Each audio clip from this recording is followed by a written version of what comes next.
Next is just a discussion, not really a presentation, about where we are at with supportive housing. We have been actively looking for other sites besides the Stowe Street site, though it's very, I would say there's 2 other ones, but very preliminary. So I wouldn't even, not even engineers haven't even been involved at this point. The people who own Tops Plaza were contacted about some of their property that is for sale, and it was just a flat out no, just no interest in selling it at this time. Sounds like to anybody for any reason. Just sort of disappointing in my opinion that, that just is vacant. And then the other 2 sites, just very preliminary, we'd have to, once the owners would be agreeable to selling, then the engineers to see if it would even be feasible to put the housing on those sites.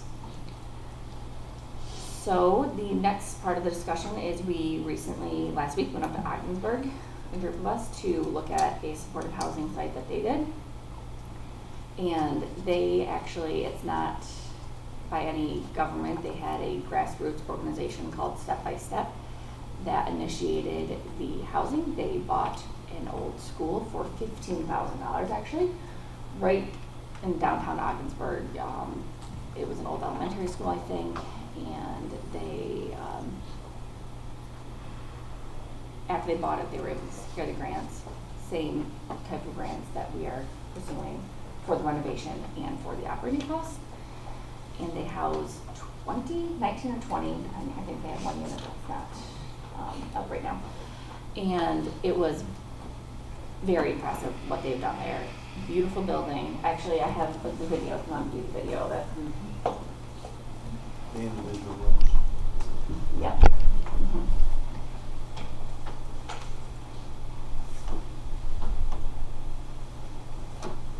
To understand is it's not just a program to help that individual, because the community is affected by gaps in services, especially, you add the pandemic on top of that, the emergency rooms, our hospitals, our law enforcement, our first responders, they're as stressed now than they've ever been before. But there's a lot of times where those crises could be avoided to let off some of that stress on law enforcement, first responders.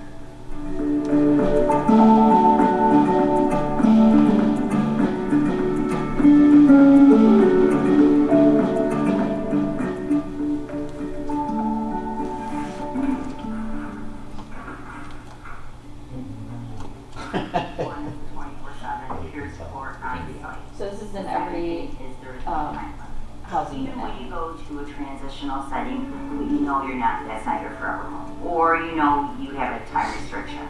So it's like taking a test and you're like, oh, you only get 15 minutes. Well, you're going to start panicking about that 15 minutes for the first 5 minutes of the test. That's what you start doing, you know what I mean, when you go into a transitional setting as well.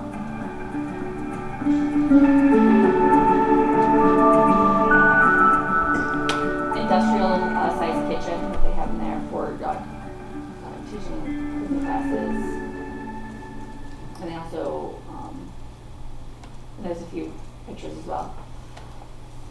So this is a large common area that they had. It used to be their gym, and this was a very, very impressive space, wide open. And if you kind of look around, they had all of these knickknacks and antiques. It is just a wonderful, and it's wonderfully taken care of. Everything there it's been operating for a year. Everything still looks brand new. Everything is clean and in order and comfortable, and it just was a very impressive space. And then I think the next 2 pictures are of the actual apartments. There's 1 bedrooms, and I think the other ones are kind of efficiency, wide open like this. And all the furniture, they ended up going with Amish made furniture just because it's sturdier, it's heavy, and they've had only 1 apartment that was damaged since then, but other than that, they haven't had any real kind of damage to the furniture or the anything around there. They had a cook when it first opened up for a few months who would cook meals for everybody who lived there, but they found that people would prefer to cook for themselves. And so that they were able to kind of help people transition and have that available for them. And that really goes back to everything that we know about this population and what Jalen talks about all the time, is that people don't want to live in a place where they have no control over their timeline and their lives. They want to be independent. They need, but there are people who need this stepping stone to get back to being able to live independently. What else do you want to say about the occupancy trip? Jenny, Jalen, Ryan? So they had, similar model to what we've been talking about, right? So Lisa mentioned the funding. They're funded by the HHAP capital grant, which is the same funding that we have targeted. That's for the upfront costs. The maintenance costs are also part of a state program, that's ESHI funding, that actually Snowbelt has already been awarded for a project should it get built. It's $25,000 per unit per year. That helps maintain this facility in the condition, as you can tell, that it is, which is very nice. They have staffing on site 24/7. There's a front desk there. People have to check in and out. It is secure. In fact, it was interesting to hear the staff talk about safety. It's more, they said, the front desk and the security was really more about protecting the folks that are on the inside from other parts of their life, people that might want to get a hold of them that had been bad influences in the past, those types of things. So more about protecting the people on the inside, they found, really, than the people that are living there in terms of a threat to the community. Let's see. They had a lot of opposition in the community. They told us all about it. It took them over a year. They had to go to federal court, in fact, because the city had not, sided in their favor on a land use issue, and the city lost. And they were awarded $150,000 from the city because it was, discriminatory with how they were choosing to not allow, this housing to be developed there. And the one or two shots, is that right in a neighborhood? It looked like houses across the street. Very, very.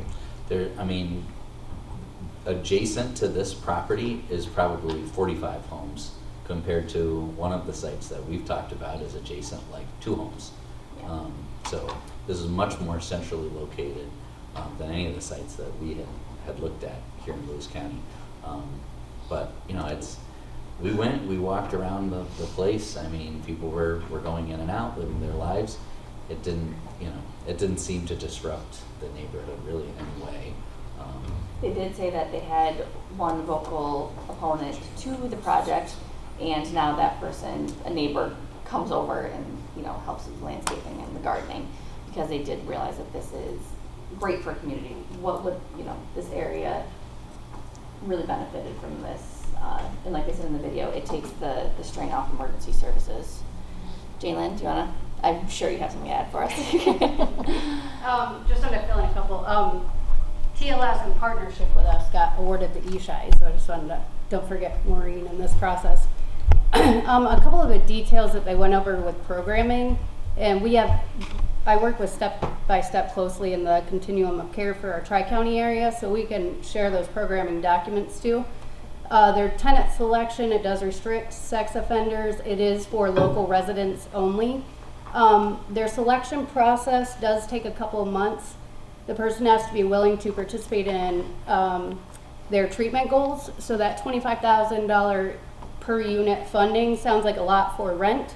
This covers supportive services, the operating costs of the building, the roof, the preventative maintenance, the staff that's required on site, along with the accounting, administration, report writing.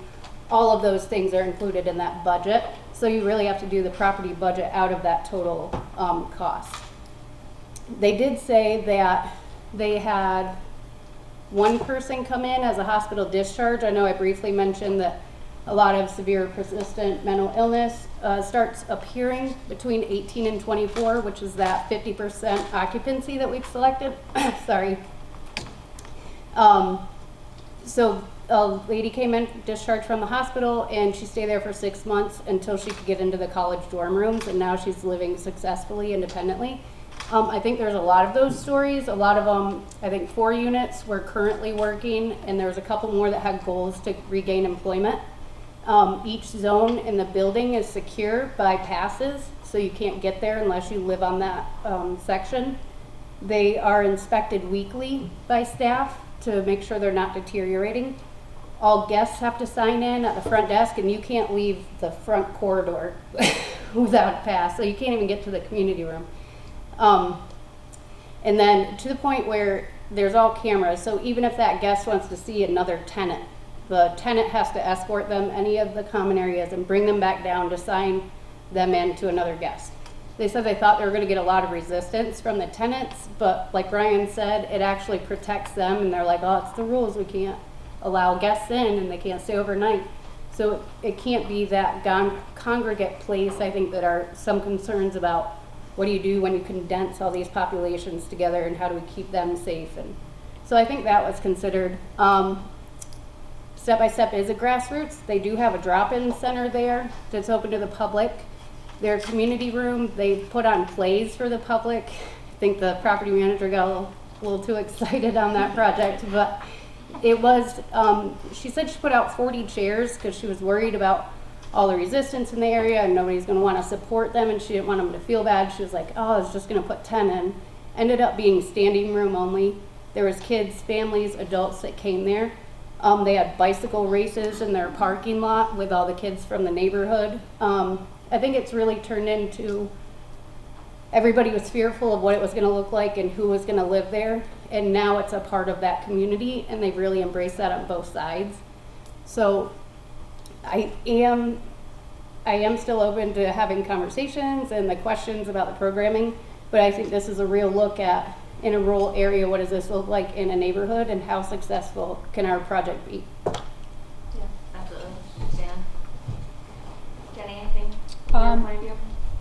Some of my takeaways were related to probably about half the population is on SSI or SSD, and that's their source of income, and they do pay 30% of their income toward rent. They had the One Stop for Employment come in multiple times a month, helping those that are job seeking, or the SNAP or public assistance workers come on in to assist people with their benefits if they need that. He talked a lot about being a good neighbor, like Jalen commented about the bike races and the plays and everything. And I think that is an important part of it. It's not to be in isolation. It's about how do you be a good neighbor to everybody else around you. And it was really, I think, a very good look at a well-run property and what really could be for people. We often talk about, Ryan and I go back and forth about what does permanent mean, right, Ryan? Most people, out of the original 20 that have come in, most of them have already rotated out within the year because of the level of supervision. Lisa referenced independence and cooking for themselves instead of eating a congregate meal. And that holds true. They try to get to the next step so that they're not living in a place that is so supervised. So even though it's permanent and you can stay, that means we're not kicking you out unless you do some extreme damage. They've done an eviction. But people want to move on to the next step. So it gives them the time to recoup and recover and get set to move to the next step. And I think that was really important for them. I did see, I don't know if the rest of you saw in using the facilities, like they have showers available for their staff and everything that are there because of the 24/7 kind of supervision, or they're out working in the garden, or they're, trimming the hedges and things like that. So they're getting kind of dirty from outdoor work and things. So they have showers available. Staff stuff is completely separated from everybody else. And they do have their own transportation vehicle. I think they actually had 2 of them that they use to help get people to different appointments if they can't get like MAS for Medicaid transportation or a short doctor visit that MAS can't accommodate. They've helped people get to doctors and even employment interviews and things like that. Yeah, like what they said about the transportation is they also have staff there because it's support. So they say, okay, well, you can't take a bus. You don't feel comfortable taking a bus. We are going to help you take the bus a few We'll times ride the bus with you for until you are comfortable. So it's not just a, well, You gotta do it, and if you can't do it, no, you know, it's supporting them, it's getting them back on their feet so they can do it themselves. Pat came home with the world's longest cucumber from the trip. I got a gift. You did get a gift. Which was very cool. But I think from what I felt after we spent that time there is that there was a lot of, it really demonstrated, you know, the ability that by providing the support, keeping people connected, keeps them well. Is it 100% perfect? No. However, you know, they were able to talk about a full year by having the 24-hour access to staff, being able to support that, is to walk with the person to get them where they need to be and support them, which is really what the overall intent of any kind of housing is. I think that they were also able to demonstrate to the community that had some concerns that these are your neighbors. And that this is a win-win for everybody. So, you know, again, I thought they've done a great job. I thought that they were transparent. A lot of things that they thought about how it would work out didn't, but they were flexible. You know, they kind of kept track of what was working right, what isn't working right. So I think all in all, it was really, you know, supports our intent here. I just had two more thoughts. One is that they had no police calls in the past year either. There was nothing that was related to danger. And then the second one, I think Ryan and I were talking about, and somebody else, we were talking about offering the licensed clinical services on site, because that's one of the areas we want is a secure office space so they can come on site and provide services or access telehealth. I think what's really important about the supportive housing aspect and the advocacy is that really puts your decisions on yourself. They're not there to treat you. They're not telling you you have to engage, you have to take these medications, this is how you're going to get better. It's an advocate that isn't doing licensed counseling services for you. Therefore, all of your decisions are on yourself. They're not telling you how to fix it. They're there to assist you if you do want to fix it and open doors of opportunity of like, here's what you can do to make your symptoms better, how to engage in the community and supports. So I think that's a huge aspect in the difference between that clinical level treatment and housing. And I think Pat and I are well aware too that recovery doesn't just look like, oh, if I go to counseling and take my meds, I'll be better. There are people that can engage in faith and advocacy and community engagement and retain that independence and get there. And we hope to be a part of that. Yeah, well, that's a great point. It was kind of eye-opening, one of the comments. They said, you know, the folks here aren't court-ordered to be here, right? Like, they're here voluntarily. So, you know, they want to be part of their solution, you know, in their own lives. I mean, they're here to actively participate in getting better. If they didn't want to do that or they weren't committed to changing their lives, they wouldn't choose to go there, right?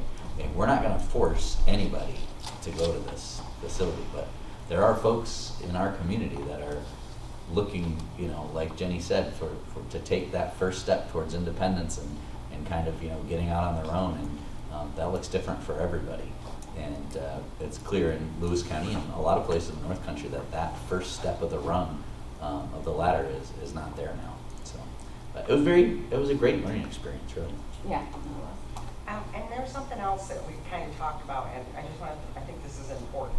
One of the things that my office deals with, or myself deals with, is our residents that know that they need some sort of supportive housing unit, and they're offered that, but not in our county. And it is extremely important for most of our residents that need that level of care that is probably one of the things that's the biggest barrier to them, and they turn it down. They want to be here. They love the county, they love the town that they are in. They have the support of their family that are rooted in here. And I just think that, you know, just wanted to express that, I guess, that this would, again, help somebody that wants to stay here. And we all know that we love this county. You know, we love it and have the support of it, so. Does anyone have any questions about where the process is at right now? Where is the process right now? Well, we're still, I think there's 2 other options that we're currently looking at very early stages to see if they would be able to accommodate the needs. But it's too early to use them. It's like, could these be for sale? Is where we're at right now. So it's not even, you know, I think if without, they could be for sale, what were they for sale for? And if they could be for sale, the engineers then have to say, oh, this could be feasible, or this would not be feasible. And we've gone down the path of looking at zoning and, you know, what can be accommodated in different areas for zoning. And that's telling on a couple properties that have been kicked around. They're in high-density residential area, which doesn't allow multiple family dwelling. So then it gets more limiting yet again of where are possibilities that this could be and still be in a community. right, because it needs to be, in order to be grant funded, access to services. It's a high score. Walkable, you know, in order to get this funding. So I don't have any resolution or anything, just wanted to, you know, have a discussion, bring it up, talk about what we thought would not work, because that was very impressive, and it really kind of highlighted how we could do that here in Lewis County and really take care of this population and start to chip away at also some of the housing issues that are throughout the county.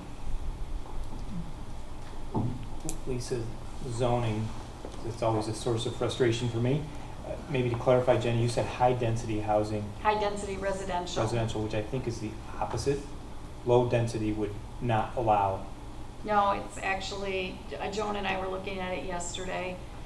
Some in the town of Lowville has high-density residential for single-family houses only.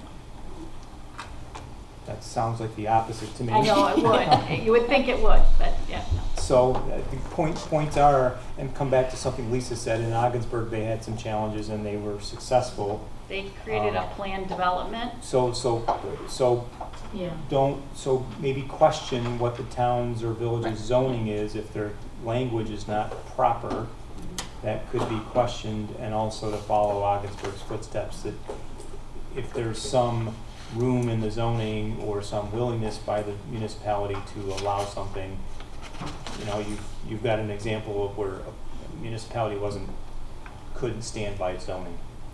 Yeah, absolutely. And then other considerations obviously are things like infrastructure, sewer, water, electric, and the cost associated with maybe bringing them to a property that's outside of a community. How much that would cost, we all know that's a fortune. And that chips away at how much you have to actually build a property. And the purchase price. And the purchase price chips away with it. You know, they were incredibly lucky, $15,000 for a school. I mean, county just is selling Glenfield for a lot more than that. Yeah. So. Yeah, up in Ogdensburg, they have a dedicated core group there at Step by Step that really are making this, you know, their mission, and they're doing it very successfully. So it's inspiring. So, any other questions? If not, we can move on to draft resolutions. Sandra?